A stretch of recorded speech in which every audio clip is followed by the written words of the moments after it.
한 달에 100억 버는 사람이나 100만 원 버는 사람이나 갖고 있는 투표권은 똑같단 말이에요. 결국은 정치인은 누구 말을 듣겠어요? 더 많은 사람은 고학력 지식인이 아니라 저학력 블루칼라 노동자들. 지금 미국에서 대통령이 되려면 누구의 지지를 얻어야 되느냐? 저학력의 블루칼라 노동자.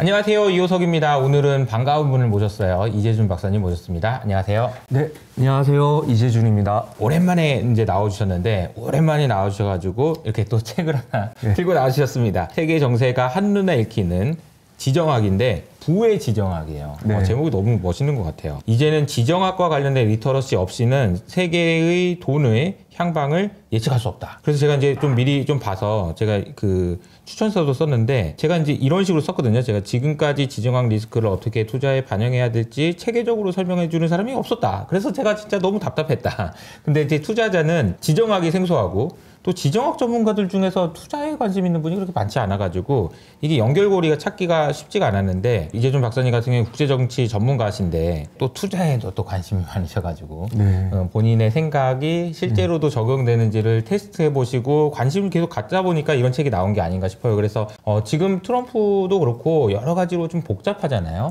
그래서 국제정치가 어떻게 흘러가는지에 대한 이해를 하시기 위해서는 책의 이제 꼭지를 보면은 미국, 중국, 대만 뭐 이런 식으로 돼 있어요. 그래서 이제 공부하듯이 읽기에 너무 좋은 교과서 같은 책이다, 이렇게 말씀드릴 수 있을 것 같습니다.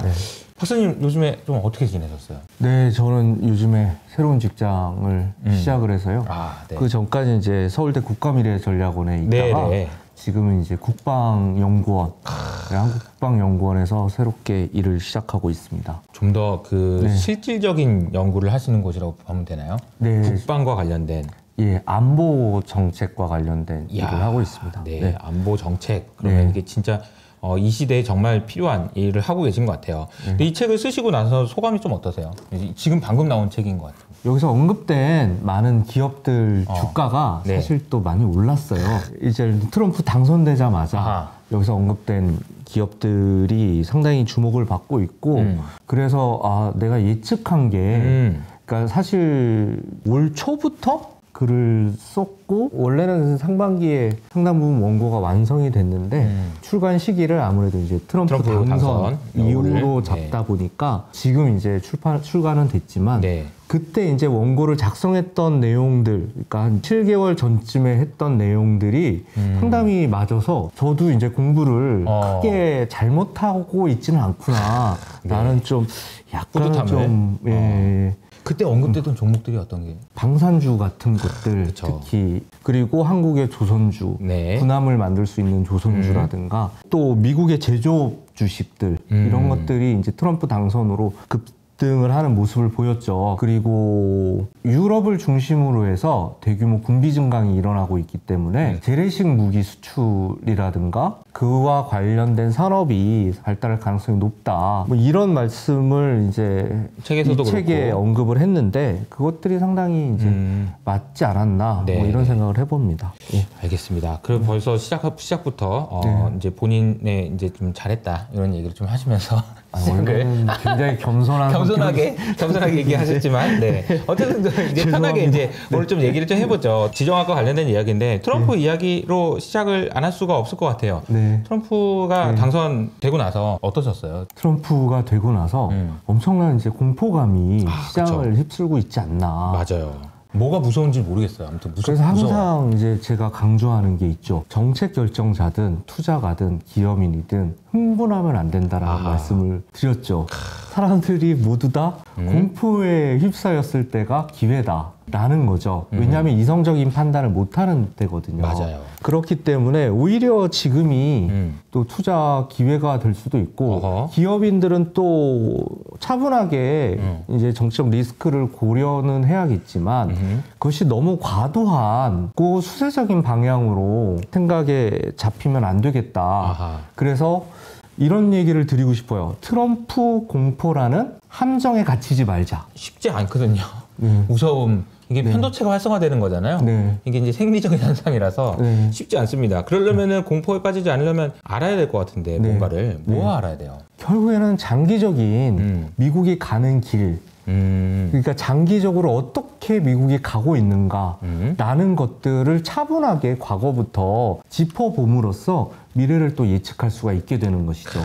제가 이제 피터 드러커를 상당히 좋아하는데 네네네. 어떤 상황 변화가 장기적인 형태로 진행이 되는 것이 있고 단기적인 형태로 진행되는 것들이 있단 말이에요. 맞아요. 근데 경영자, 그러니까 피터 드러커가 보기에는 이노베이터의 조건은 뭐냐면 장기적인 상황 변화를 굉장히 빠른 시간 안에 파악함으로써 경영자가 미래에 발생할 수 있는 경영 환경을 예측하는 것이 매우 중요하다라고 얘기를 하거든요. 마찬가지로 이 정치적 환경 그리고 지정학적 트렌드의 변화라고 하는 것을 현재 시점에 너무 매몰돼 가지고 거기서 급격하게 자신의 생각을 펼치는 것은 별로 효과적이지 않다라고 네. 얘기를 하죠. 그래서 클라우제비츠가 하는 얘기가 전쟁터에서 지휘관이 가장 취해야 될 덕목은 뭐냐면 전장의 안개에 빠지지 않는 거예요. 어떤 상황이라는 게 항상 안개로 가득 차 있고 볼 수 있는 건 자기 손 정도 볼 수 있을까요? 그런데 전장에서 일어나고 있는 어떤 흐름이라든가 전세라든가 지리적 여건이라든가 이런 것들은 그 전장 상황을 장기적으로 대비하는 데서 매우 중요한 변수라고 할 수가 있거든요. 그렇기 때문에 눈앞에 보이는 손바닥, 눈앞에서 당장 내가 밟고 있는 그 땅, 이것만 볼 게 아니라 그것들이 예전부터 어떤 흐름으로 가고 있는지 이걸 보는 게 매우 중요한 부분이라고 할 수가 있죠. 그렇기 때문에 항상 하는 얘기가 변화를 봐야 되지만 변화를 보려면 현재 시점에만 매몰되어 있지 않고 현재를 넘어서서 현재의 위에 가서 과거에 내가 존재해야 되는 거고 혹은 미래에 존재해야 되는 거고 약간은 초월적인 모습을 좀 갖고 있을 필요는 있죠. 좀 큰 그림에서 이제 좀 봐야 된다. 이 판을 예. 매몰되지 말고 여기만 보지 말고 좀 객관적으로 좀 과거와 미래를 동시에 볼 수 있는. 그렇죠. 그럼 어떻게 보면 이제 통찰인 거고 넓은 지식이 또 필요할 것 같고요. 그러면 이 트럼프라는 현상을 관통하는 이런 이야기는 뭐부터 시작을 하면 될까요? 저는 그게 오바마 때부터 이미 그 경향은 시작이 되었다. 오바마부터. 네, 라고 볼 수가 있죠. 한번 이거 영화 얘기 한번 예로 좋습니다. 들어볼까요? 네. 이례적인 현상은 우리는 항상 주목을 할 필요가 있어요. 맞아요. 거기에 변화 가능성이 있거든요. 최근에 할리우드의 가장 이례적인 수상작이 뭐였죠? 기생충이었죠. 외국 작품이고 그리고 한국의 감독이 만든 작품인데 미국에서 상을 받았어요. 작품상하고 감독상을 받았죠. 네네. 그때 경쟁했던 감독이 마틴 스콜세지란 말이에요. 네. 뭐 전설적인 감독이죠. 거기서 이제 퍼즐이 생기는 거죠. 아, 왜 그랬을까? 기생충이 상을 받았을까? 아하. 라고 생각을 해보는 거예요. 아하. 거기서 보면 두 명의 이제 상반된 등장인물이 나오죠. 이성균 배우 같은 경우는 성공한 IT 사업가였단 말이에요. 그리고 송강호 배우님 같은 경우는 이제 얹혀 사는 그 IT 그쵸. 사업가 밑에서 얹혀 사는 그리고 나중에는 지하실로 몰래 숨어들어서 사는 그런 이제 역할을 연기를 했단 말이죠. 자, 여기 이게 바로 미국인들의 정서를 파고들었단 말이에요. 아. 그게 뭐냐? 실리콘밸리의 IT 사업가와 직장이 없는 러스트벨트의 저항력에 별 볼 일 없는 남자 가장, 그리고 그 가족들도 특별히 신분 상승의 기회가 없는, 그리고 일자리를 얻고 싶은데 얻을 수가 없어서 성공한 IT 사업가 밑에서 모든 가족이 얹혀 살아야 되는, 그래서 기생충이라는 거잖아요. 이러한 극단적인 양극화가 사실은 이제 트럼프로 연결될 수 있는 단초가 되었단 말이에요. 그래서 오바마도 선거운동을 러스트벨트 가서 어떻게 했냐면 보호무역을 얘기를 했단 말이에요. 그러니까 아시아 국가들과의 경쟁에서 미국의 제조업이 무너지게 됐고 공장이 문을 닫게 되었는데 내가 이 공장을 다시 살려서 여러분들한테 일자리를 주겠다라고 하는 선명한 메시지를 주었단 말이에요. 그러니까 오바마가 주었던 것은 일자리를 약속해 주었단 말이죠.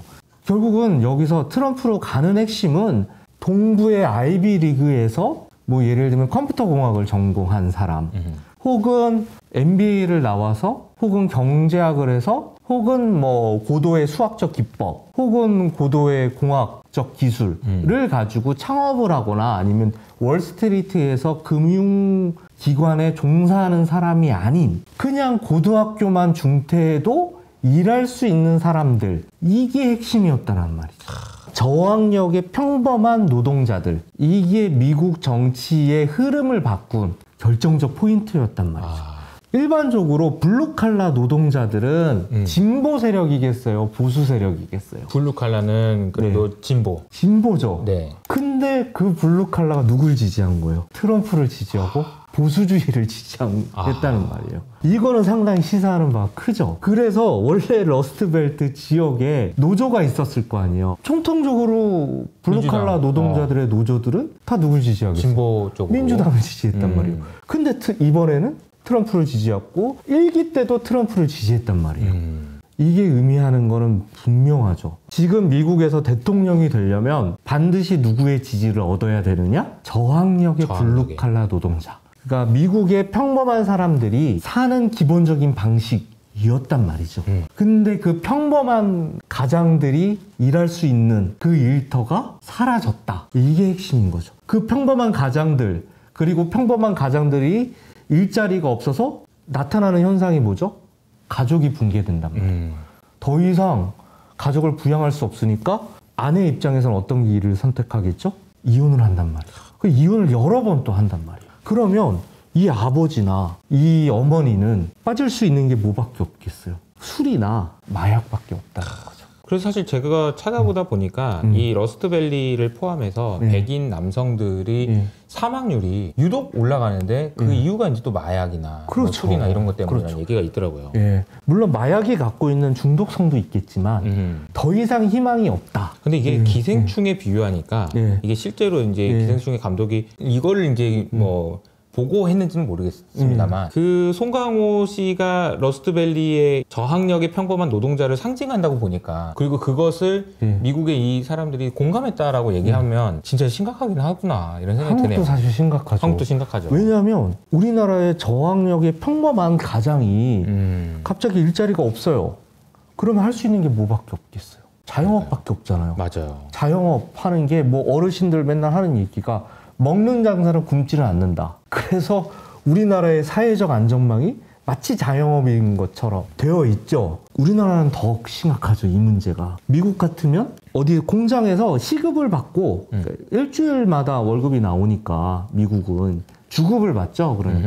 그러니까 당장 일자리가 없다. 생계가 좀 어렵다. 그러면 공장 가서 일주일 일하면 먹고 살 수가 있었단 말이죠.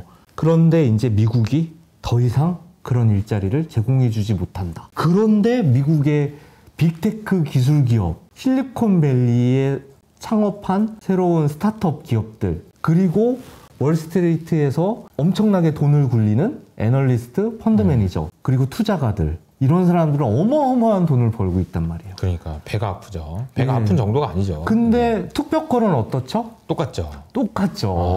돈을 한 달에 100억 버는 사람이나 돈을 한 달에 100만 원 버는 사람이나 갖고 있는 투표권은 똑같단 말이에요.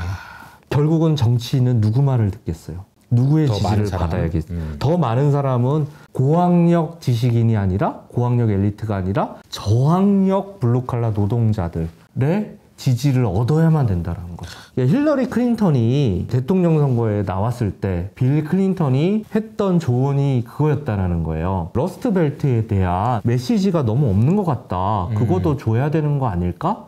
라고 이제 힐러리한테 얘기를 했단 말이죠. 네. 근데 힐러리는 그 얘기를 하지 않았다라는 거예요. 러스트벨트. 왜? 힐러리는 이미 타고난 엘리트였기 때문에 상대적으로 그런 언급이나 또 그런 데 대한 공감, 좀 무관심했다라는 거죠. 그게 트럼프의 당선으로 이어졌다. 쉽게 얘기하면은 2016년에도 트럼프를 당선시키게 만들었던 그 미국 내의 사회 현상이 2024년에도 바뀌지 않았다. 그리고 그 과정이 또 똑같이 재현됐다. 이렇게 볼 수 있겠네요. 그럼 이제 트럼프가 되면 미국은 이제 어떤 방향으로 어떻게 가는 겁니까? 지금 상황에 매몰돼서 지금 상황만 바라보면 볼 수 있는 게 별로 없어요. 맞아요. 그러면 그 전사를 봐야 된단 말이에요. 그쵸. 바이든은 왜 됐나? 바이든은 러스트벨트의 일자리 공약을 얘기를 했거든요. 그러면 트럼프는 왜 그러면 패배했지? 이 얘기를 할 수가 있잖아요.